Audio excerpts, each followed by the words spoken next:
Hello everyone, welcome back to the next video. In this video I will show you how to store key value data to iCloud using NSUbiquitousKeyValueStore in React Native's new architecture for iOS. So let's get started. So we will need to follow this documentation because we need to write some native code for this. First you need to create a React Native project using this particular command. You don't need to specify the version because at the time of me recording this video, it is React Native version which I'm using is React Native 78. So if you don't specify the version, whatever is the latest version, it will create a project using that. And instead of turbo module example, you can give your project whatever name you feel like. I have given it as RN app, but yeah, feel free to give whatever name you feel like. Once your project initialization is done and CocoaPods is installed, so here you can see this is my project. I'll close everything just to be easier for you guys. Then as the documentation says, we need to create a specs folder. Inside that we need to create a TypeScript file. So here you can see that I have created this specs folder. Inside that we have this I have created this native cloud storage. Now here they have created the file name native local storage. Native local storage does not make sense in my case, that's why I've used native cloud storage. You can give your file name whatever you feel like, but the name should start with the word native. That's very important. Rest everything can be whatever you feel like, but do remember this name because this name will be used in lot other places. Then I have just copied code of this particular file and I have pasted it over here, but I have made few changes. Firstly, we don't require all those 4 methods and I just require these 2 methods, set item and get item. So yeah, and I have just I think changed the return type as well. Okay, so I've just changed the return type over here as string. So for set item it will take value as well as some key, and for get item it will take only key, and this name also has been changed based on our TypeScript file which we have created. Then you will have to go to package.json over here and just paste this bit of code. Again, this has been given in the documentation if you see. So just paste this line of code, but again you will have to change the file name to native cloud storage, and here also you will have to change it to native cloud storage. So these 2 changes you will have to make. Rest you can keep it however you feel like, it's okay. So yeah, just change this native cloud storage, and don't forget the word spec, and here it should be native cloud storage. Then you just need to cd to your React Native project. So here is my React Native project. I'll just cd to that, and make sure you run npm install. This is very important because it will download the dependencies for you using npm install. So I have already run this command, so I don't need to run it again because we have again also have made changes in our package.json file. Then if you see over here, then we need to cd to the iOS directory. So I can just cd to iOS, and then I can just run bundle install. So I can just copy this and I'll paste it over here. Now again I have run this command, so I won't run it again. You will have to run it, and also run this bundle exec pod install as well. So again I'll just command C, command V, and again I have already ran it, so I won't run it. So this command will take a bit of time to run because it need to install some other new architecture dependencies and some code generation for our module as well. So just be patient. Now let's see how to use it first. I mean, it's pretty simple. Just go to app.tsx. Firstly, you can import your model using native cloud storage, and here is our React as well as use state. Then here is our use state, so data. So here I've just created one state for React. Okay, then here is our one button, and here you can see this is the create button, and on click of it we just do native cloud storage dot set item, passing the value as well as the key. And for get again same thing, we just pass our key get item, and here we just have this text element where we are displaying the actual data. So yeah, that's it. Then you can just go to your React Native project, go to the iOS folder and double click on this .exe workspace to open it inside Xcode.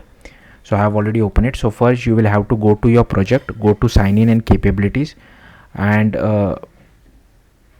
okay, and you will first have to select your team. Make sure you give some proper bundle identifier. By default React Native gives some gibberish bundle identifier, don't use that. Then click on this plus capability button, and you will have to add iCloud, and here you will have to select this key value storage. Now in the code I'll explain that later on, but anyways, now if you see, the next thing is we need to create one folder called group called native local storage, but in our case it will be native cloud storage, right? So here I have already created it. So to create a group, you can just right click on it, new group, and name it as native cloud storage. But like I said, I have already created it, so I won't create it again. I'll just delete this. Then here inside native cloud storage, you can just right click, new file from template. Let's just wait a second. Here you can select Coco Touch class. Okay, click next, and here you will have to name it as RCT followed by your TypeScript file name. So in my case it is native cloud storage. Like I said, I have already created this file, but I won't create it again. Make sure you select language as Objective-C, click on next. Then here make sure this target is checked and click on create. I won't create it again. Xcode will ask, do you want to create a bridging header? Click yes, that is very important. So you should see these three files been created. Now for the Objective-C file, you will have to change the extension to .mm, so it is Objective-C++. Okay, and next we need to create one Swift file as well. So again, just right click, new, don't select this new empty file, sometimes it messes things up. So just select new file from template, just select Swift file, click next, and name it as native cloud storage. But like I said, I have already created this, so I won't create it again. Okay, so again, make sure the spelling is right and make sure the target is checked. So I have already created it, so I won't create it again. Then inside this bridging header file, you will have to add this bit of code. Now previously this was not required. I think from React Native 77 this is required, because the default React Native project for iOS has shifted completely to Swift. Previously it was used to be in Objective-C++, but now it is in Swift. That's why yeah, we have to add this bit of code as well. And we will be writing some Swift code which we will be calling from Objective-C. That's why also this is necessary. Next, inside your header file, this I have just copied it from the documentation. So if you go to the documentation over here, here you can see they have just I have copied it, but they have forgot this particular line of code, NSAssume non-null end, in the documentation. As you can see, hopefully by the time you watch they should add it, but if not, make sure you don't forget it. So yeah, but I have made few changes. First one is this native cloud storage over here as well as over here, and this should be native cloud storage as well as this should be native cloud storage. Rest everything can remain the same. Then first let's have a look at the Swift file. Now in this particular tutorial they are not using Swift, but I am using Swift for this particular thing. Yeah, because I don't like Objective-C. I want to write less code in Objective-C. Unfortunately we can't write this entire module in Swift. We have to go through that Objective-C path. It's just because how React Native is structured. So here I have just created this file class, and we are adding @OBGC member so that we can expose this code to Objective-C as well. Here we are using NSUbiquitousKeyValueStore, and here we created a function called create, which takes a value as well as a key, and we just do KeyValueStore.set, passing the value as well as the key, and we just do KeyValueStore.synchronize, and here is the read method which takes the key as well, and here we just do KeyValueStore.string for key, passing our key, and here we return our data back. In case if there is no data, we just return no data. So yeah, that's it. Now coming back to our Objective-C++ code, make sure again, like I mentioned, change the extension to .mm instead of .m. We have to do that manually. First again, now I have copied a bit of code from the documentation, not all of it. Firstly, I have copied this header file from documentation, but the header file name should be changed in our case. This you have to add. So firstly, this should be a bridging header name. So here you can see my bridging header name is RNApps. Typically it is your project name. So this we need to add because we are calling Swift code from Objective-C, right? That's why. And -swift.h will be common for all. Just make sure you change this RNApp. And here we have added this interface RCT native cloud storage. Here we have added this implementation of RCT native cloud storage as well. Here is our export module native cloud storage as well. And here we initialize our Swift file. Then we just copy paste this bit of code as well, and here again this particular name has been changed, rest everything remains the same. Here we override this get item method, and here we just call native cloud storage dot read with key, passing our key to it, and here is our set item method which takes the value as well as the key, and on the main thread we just do native cloud storage dot create with value, passing the value as well as the key. So yeah, that's all there is to it. Now let's see the output. So here I have my app. Okay, I think I need to mirror my device. Just give me a second.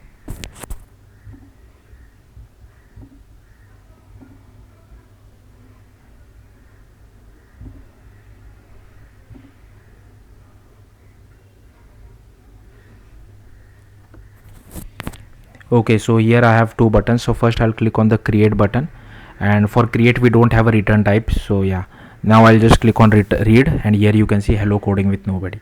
Just to be on the safer side, just to check it, I'll just completely delete the application and I'll directly try to read it. Also, one more thing which I haven't done is, before reading and writing, I haven't checked whether the user is signed in into iCloud. I'm just assuming, but I have created a separate tutorial on how you can check if the user is signed in into iCloud.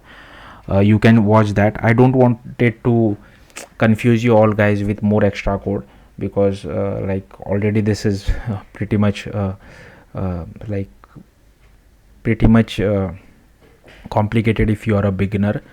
That's why I want to keep things simple. Now I will just okay, so here is our application. It is still connecting to Metro.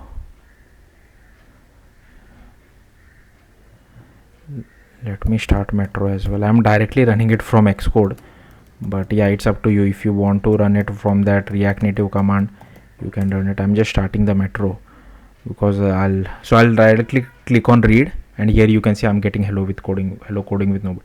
Let me try by coding with nobody. I'm not sure if, okay, I think the changes are not getting reflected because I haven't ran it via the React Native command. I ran it via Xcode, so I'll have to run it again. So let's just wait for a second, just to show you the updated output as well.